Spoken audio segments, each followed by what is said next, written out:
Alors aujourd'hui, j'aimerais aborder avec vous les cas où vous êtes dans une relation amoureuse compliquée avec des enfants et vous vous posez la question de partir.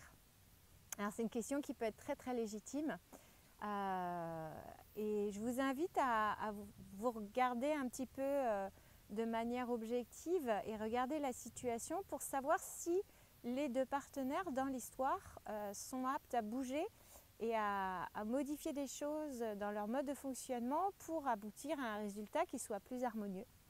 Et si c'est le cas, ça vaut la peine de se battre, allez-y.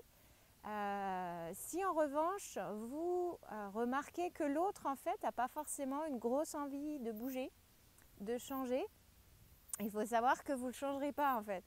C'est absolument impossible. S'il n'a pas décidé de bouger, il n'y a pas grand-chose que vous puissiez faire. Donc la question à se poser, c'est qu'est-ce que vous choisissez de prioriser? Et si vous envisagez de partir et de mettre fin à la relation, souvent les enfants, c'est un argument pour rester avec l'autre. Et moi, je vous invite à regarder un petit peu les choses différemment parce que c'est ce qui fait en sorte que souvent on s'englue dans des relations qui ne sont pas saines et où finalement on va vraiment payer le prix fort à terme parce que la situation ne va pas se régler toute seule. Alors pour vous aider un petit peu à intégrer d'autres arguments, je vous invite à considérer que les enfants, en fait, ils sont déjà dans une situation difficile. Que ce soit un conflit ouvert avec l'autre ou que vous ayez des différends que vous réglez d'une manière sans élever la voix, mais que les différends ils sont réels et que vous n'arrivez plus à trouver une harmonie avec l'autre, les enfants ils sont témoins de ça. Et ils perçoivent tous les messages, qu'ils soient conscients ou inconscients, verbaux ou dans votre langage corporel. Et ils sont exposés du coup à une situation qui les stresse parce que par définition, ils ont envie et besoin que leurs parents restent ensemble. Donc il faut être conscient que la situation elle est déjà compliquée pour eux. Donc une séparation parfois ça vient juste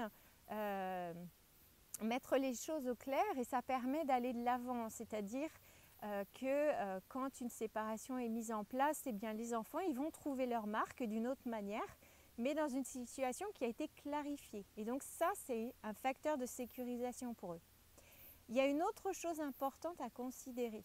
Quand vous êtes dans une relation du coup qui n'est plus saine pour vous ou pour l'autre ou pour les deux, et c'est souvent pour les deux, en fait, il faut vous demander quel message vous voulez envoyer à vos enfants.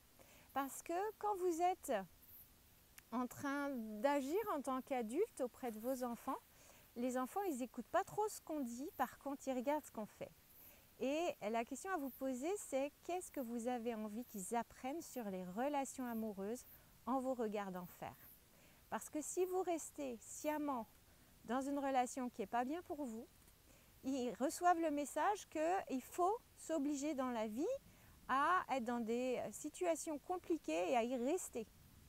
Alors que si vous mettez un terme à une situation qui est toxique, eh bien l'enfant il perçoit le message que quand ça ne va pas, eh bien à un moment donné, il faut bouger, il faut s'adapter et il faut prendre des décisions pour se créer un environnement qui va être plus sain pour soi.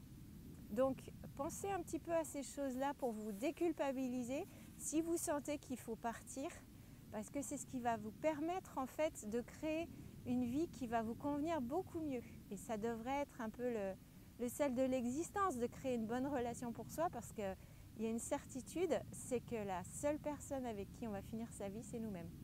Donc je vous souhaite une relation harmonieuse, saine et pleine de vie avec vous-même.